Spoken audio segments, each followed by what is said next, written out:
اللہ ہماری شہرگ سے قریب ہے۔ اللہ ہمارے قلوب میں رہتا ہے، لیکن پھر ہم سے بات کیوں نہیں کرتا؟ کیا وہ کوئی پردہ رکھ رہا ہے یا ہم کسی پردے میں ہیں؟ تو آج ہم اس ٹاپک کو کلیئر کریں گے، سمجھیں گے کہ ہم اللہ کے ساتھ کیسے رابطہ کریں۔ اللہ ہمیں کیوں نہیں نظر آتا؟ وہ کہاں چھپا ہوا ہے؟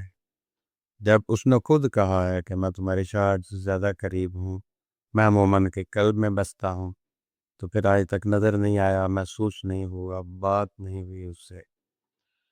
تو جیسے کہ میں پہلے آپ سے بات کر چکا ہوں کہ ہم نے سب سے پہلے اپنے نفوس کو پاک کرنا ہوتا ہے۔ تو اس کی بات میں نے آپ کو سمجھائی تھی کہ جو نفس امارہ ہے، اس پہ دو چیزیں ہوتی ہیں، ایک عقل کی طرف سے غیرت ہوتی ہے، ایک شیطان ہوتا ہے۔ یہ غیرت اور شیطان کی لڑائی ہے آپس میں۔ تو اس میں غیرت کو جیتنا ہوتا ہے، تو پھر یہ نفس فتح ہو جاتا ہے، پاک ہو گیا۔ پھر اس سے نیچے آ جاتے ہیں ہم، اس اگلا سٹیپ جو ہے وہ ہے لوامہ۔ اس میں ضمیر سے لڑائی ہوتی ہے ہماری، ضمیر مقابلہ کرتا ہے خبیث سے، ٹھیک ہے۔ تو اس میں ہمارا میں تو وہ کھلم کھلے گناہ کرتا ہے، اس میں 50-50 ہوتا ہے، کچھ چھپا کے کچھ دکھا کے۔ تو ضمیر جو ہے وہ ملامت کرتا رہتا ہے، اور جو خبیث ہے وہ خباثت پہ اکساتا رہتا ہے۔ پھر جب اس میں بھی ضمیر جیت جاتا ہے تو پھر نیچے اس سے ملہمہ ہے، ملہمہ پہ جو خناس ہے اس کی ہادی سے لڑائی رہتی ہے، اور ہادی کی خناس سے۔ تو اس میں ہادی کو جیتنا ہوتا ہے۔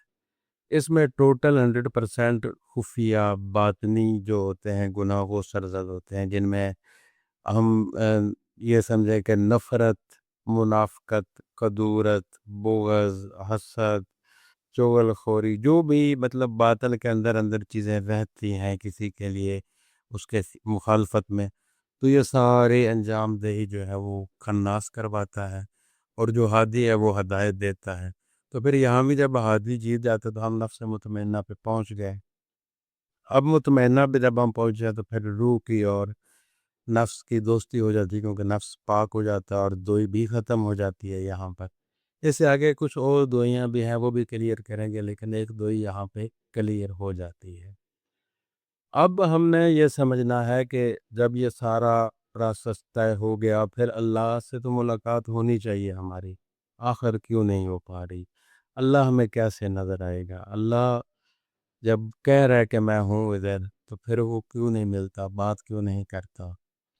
تو یہ میں آپ کو کچھ سمجھانا چاہوں گا۔ اس میں آپ کو یہ چیز آپ دیکھیں کہ اس میں کپڑا جو ہے یہ کس چیز کا بنتا ہے؟ کپاس کا۔ کپاس سے روئی پیدا ہوتی ہے اور روئی سے کپڑا بنتا ہے۔ اب جب روئی سے کپڑا بن جاتا ہے تو کپڑے کے مختلف کلرز ہوتے ہیں، مختلف ڈیزائن ہوتے ہیں، اور وہ کپڑا ہی لگتا ہے، لیکن وہ ہوتی روئی ہے۔ اس کو اس ٹائم روئی کوئی نہیں کہتا، وہ کپڑا اس کو کہا جا رہا ہوتا ہے، ہر کوئی اس کو کپڑے کا نام دے رہا ہوتا ہے، لیکن ہے روئی۔ وہ جیسے اب روئی کپڑے کا روپ دھار چکی ہے، تو وہ کپڑا گنی جا رہی ہے روئی ہی۔ اس چیز کو سمجھنا ہے آپ نے کہ کپڑا ہے روئی ہی، لیکن گنا کپڑا جا رہا ہے۔ اب یہ جو اہل عرفان ہے وہ اس بات کو سمجھیں گے۔ ایک اور اس کی میں مثال دیتا ہوں کہ آپ دودھ لیں، مطلب آپ اس کے کچھ مقدار دودھ کی لے لیں، ایک ٹب دودھ کا، اور ایک ایسے بندے کو بلائیں جس نے زندگی میں دودھ کے متعلق نہ پڑھا ہو، نہ سنا ہو، نہ دیکھا ہو، نہ کوئی جانتا ہو دودھ کے متعلق۔ تو اس سے کہیں کہ یہ جو سامنے تمہیں نظر آ رہا ہے ٹب میں، یہ دودھ ہے، اور ساتھ میں ایک اور برتن میں آپ تھوڑا سا 1 کلو گرام تقریباً دیسی گھی رکھ لیں۔ تو اسے کہیں کہ یہ جو پلیٹ میں 1 کلو پڑا ہے اس کا نام دیسی گھی ہے، یہ ٹب میں جو ڈھیر سارا پڑا ہے یہ ہے دودھ۔ یہ دیسی گھی ہم نے اس دودھ سے نکالا ہے، یا اس دودھ سے یہ نکلتا ہے، لیکن یہ والا دیسی گھی ہم نے کسی اور دودھ سے نکالا ہے۔ اس دودھ میں جو دیسی گھی ہے وہ ابھی تک اسی میں ہی ہے، ابھی تک نہیں نکالا ہم نے۔ آپ چیک کرو کہ کیا اس میں یہ دیسی گھی ہے۔ اچھا، وہ اب اپنے سارے ٹیسٹ کرے گا، وہ سب سے پہلے اس کو دیکھے گا، دیکھ کے وہ یہی کہے گا کہ نہیں یار نظر نہیں آتا۔ پھر وہ سونگے گا، دیسی گھی کی خوشبو کو بھی چیک کر لے گا، دودھ کی بھی، تو سونگنے سے بھی اس کو یہی سمجھ آئے گی کہ اس میں نہیں ہے۔ پھر وہ اس کو پیے گا، اس کو بھی چکھے گا، دیسی گھی کو بھی، تو وہ ذائقہ بھی نہیں میچ ہوگا، وہ کہے گا نہیں یار اس میں نہیں ہے۔ پھر وہ اس میں ہاتھ ڈال کے ایسے ایسے کر کے اس کو چیک کرے گا کہ کہیں ہاتھ سے ٹچ ہو، محسوس ہو تو شاید پتہ چل جائے۔ تو اس کو ہاتھ کے بھی نہیں چھو رہا، تو وہ اپنے سارے ٹیسٹ کر کے یہی نتیجہ دے گا کہ یار یہ جو تم بات کر رہے ہو کہ یہ اس میں ہوتا ہے، یہ کسی اور سے نکال رہا ہے اور اس کا اسی میں ہے، تو یہ نہیں ہے اس میں۔ مجھے یقیناً ایسا ہی کہے گا، کیونکہ کوئی بھی چیز آپ خود بھی چیک کر لیں یہی نتیجہ نکلے گا۔ لیکن اس دودھ کو آپ ایک پروسیس سے گزاریں، اس کو خمیر کریں، اس کو جاگ لگائیں، وہ دہی بن جائے گی۔ پھر جب دہی تیار ہو جائے گی اس کو آپ گرینڈ کریں، اس کو چھانٹیں آپ، تو اس میں سے مکھن نکل آئے گا۔ اب مکھن کو آپ تپش دیں تو دیسی گھی بن جائے گا۔ اب یہ جو دیسی گھی نظر آ رہا ہے یہ وہی ہے جو پہلے نظر نہیں آ رہا تھا۔ دودھ میں یہ دیسی گھی نظر نہیں آ رہا تھا، اور اب وہ دودھ نظر نہیں آ رہا، اب وہ مکھن نظر نہیں آ رہا، اب وہ دہی نظر نہیں آ رہی، اب وہ لسی نظر نہیں آ رہی۔ وہ جو چیزیں تھیں وہ سائیڈ پہ ہو گئیں، جس چیز کی تلاش تھی اینڈ پہ بچی ہی وہ ہے دیسی گھی، اور یہ وہ ہے جو اس میں تھا لیکن نظر نہیں آ رہا تھا۔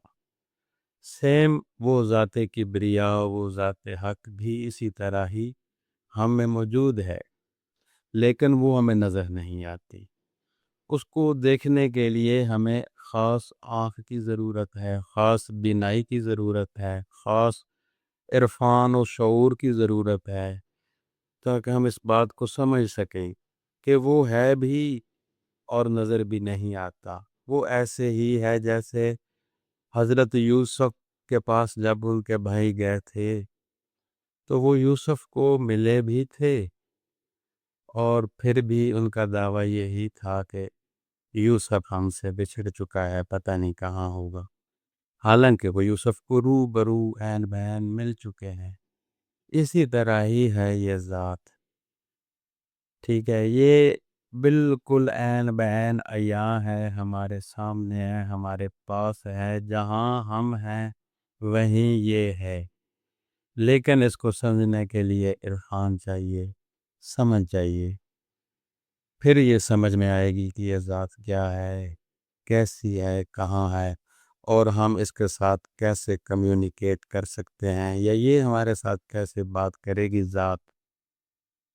تو امید کرتا ہوں کہ میں نے جو بات آپ کو کچھ مثالوں سے سمجھائی آپ کے سمجھ میں آ گئی ہوگی، اور اس سے آگے پروسیس اور بھی لے کے چلوں گا، اور بھی کافی ایسے ٹاپکس پہ ویڈیو میں بنا رہا ہوں جو آپ کی پیش خدمت کروں گا میں، تو آپ میری ساری ویڈیو دیکھا کریں گے، تو میرے چینل کو لازمی سبسکرائب کر دیں۔